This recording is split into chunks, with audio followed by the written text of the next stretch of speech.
एक बार की बात है। राधोगढ़ गांव के पास एक नदी बहती थी। खेती के साथ साथ पीने के लिए भी उसी नदी का पानी इस्तेमाल होता था। उस नदी में एक चुड़ैल रहती थी। वो कुछ दिनों से लोगों को पानी नहीं भरने देती थी और बहुत परेशान करती। एक दिन, ए कमला, तूने मेरी चोटी क्यों खींची? पगला गई है क्या विमला? मैं भला तेरी चोटी क्यों खींचूंगी? झूठ मत बोल, यहाँ हम दो ही तो हैं। अरे अरे, वो देखो, हमारी मटकी का पानी कौन गिरा रहा है? भूत भागो! रास्ते में उन्हें भुवन मिला, जो बैलों को पानी पिलाने नदी लेकर जा रहा था। क्या हुआ? इस तरह क्यों भाग रही हो जैसे भूत पीछे पड़ गया हो? हाँ दादा, भूत ही है नदी पर, सच में।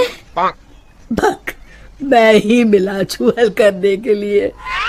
दरन हो गई जिन्नैया, मैं कैसी करूं? अरे क्या हुआ? ये बैल पानी क्यों नहीं पी रहे हैं?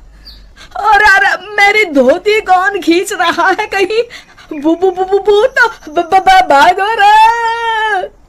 इसी तरह एक दिन रामू वहां से जा रहा था। उसने देखा बीच धारा में एक औरत बड़े ही आराम से बैठी हुई है। तुम वहाँ क्यों बैठी हो? अरे बाहर आ जाओ, मरना है क्या? उसने पलटकर आदमी की तरफ देखा और फिर जोर से हंसी। तुझे मारना है? कहकर हाथ बढ़ाना शुरू किया। वो तेजी से गिरते पड़ते गांव की तरफ भागा और गांव आकर लोगों को बताया। हाँ, उस दिन मेरे बैलों को पानी भी नहीं पीने दिया उस चुड़ैल ने। हमारी मटकी का पानी गिरा दिया था। लगता है हमें ये गांव छोड़ना ही होगा। बिल्कुल सच कहा भुवन, मेरा भी यही मन है। गांव के सब लोगों ने गांव छोड़ने का निश्चय कर लिया। भुवन बेटा, हो गई तैयारी? हाँ काका, हो ही गई समझो। मुझे लगता है क्यों ना हम मुखिया जी के पास चले। हाँ, शायद कोई उपाय निकले। काका, मुखिया जी कोई ओझा तो नहीं? मुझे लगता है हमें हनुमान मंदिर के पुजारी के पास चलना चाहिए। बात तो तुम्हारी भी सही है। सारे गांव वाले पुजारी जी के पास गए। कहो, कैसे आना हुआ? हाँ पंडित जी, हम नदी वाली चुड़ैल के आतंक से परेशान हैं। आए दिन उसका आतंक बढ़ता ही जा रहा है। मुझे तो लगता है हम सबको भी गांव छोड़कर भागना पड़ेगा। समस्या तो गंभीर है, पर भगवान दयालु है। अवश्य ही कोई उपाय मिल जाएगा। आप ही बताइए, क्या करना होगा? हमें एक हवन करना होगा। जैसे ही उस हवन का पवित्र धुआं उसे लगेगा, वो श्राप मुक्त हो जाएगी। पर चुड़ैल को हवन कुंड तक लाना असंभव है। असंभव में ही संभव छुपा है भुवन। तो हवन किया जाए। कल हस्त नक्षत्र है, कल ही ठीक रहेगा। ठीक है पंडित जी। आप लोग इस सामग्री की व्यवस्था कर लीजिए। मैं ब्रह्म मुहूर्त में वहां पहुंच जाऊंगा। हम सब भी पहुंच जाएंगे। हवन कुंड तैयार है, मैं जल लेकर आता हूँ नदी से। किसकी मौत आई है जो मुझे सोते ही जगाने चला आया?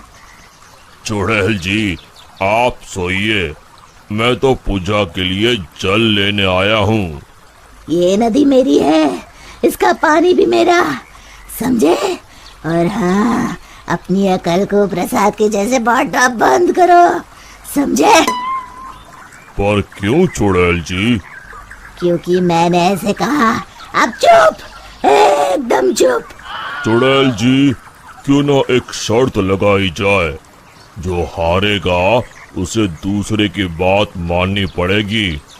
बोलो, मंजूर है?